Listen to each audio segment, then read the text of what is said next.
Ada apa dengan tahun 2024? Mari kita bahas. Tahun 2024 adalah genapnya 100 tahun kejatuhan Islam.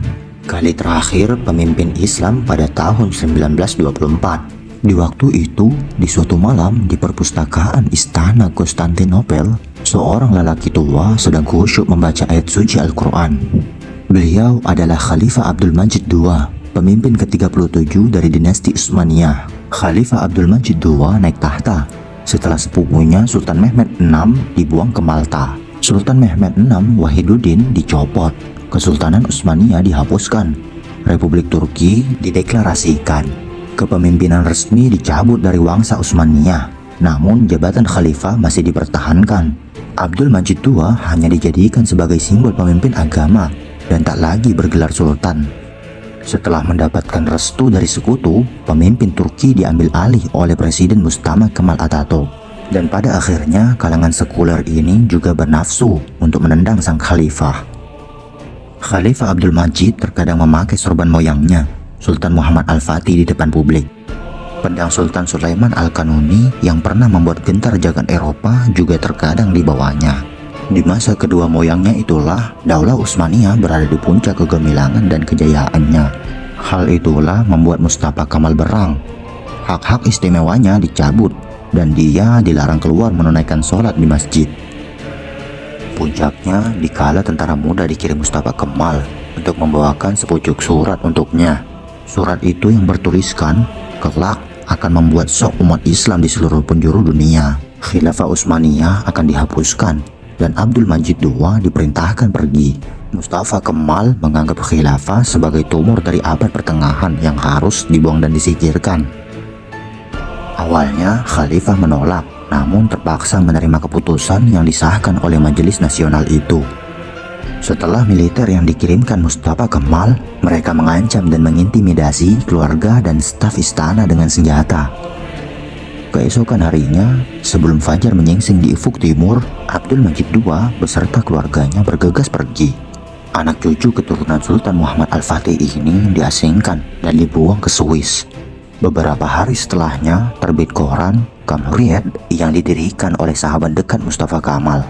Pada halaman depannya yang juga memajang gambar Mustafa Kemal ini tertulis, "Tidak mungkin bagi kita untuk mengenakan jubah dan sorban lagi, sedangkan kita sudah mengaku di hadapan seluruh dunia sebagai bangsa yang modern."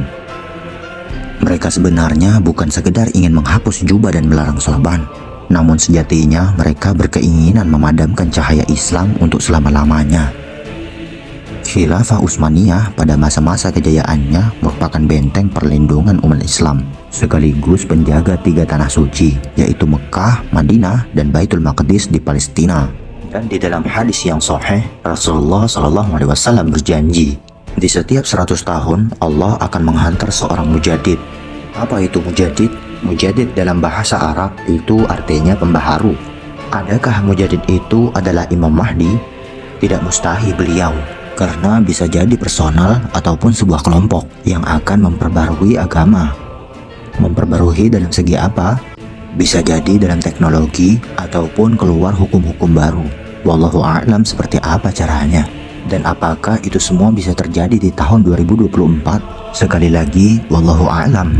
Ada sebagian ulama yang menggunakan ijtihad alias menggunakan metode penelitian bahwa kekhalifahan itu runtuh 100 tahun yang lalu dan bisa jadi dimulai di tahun 2024.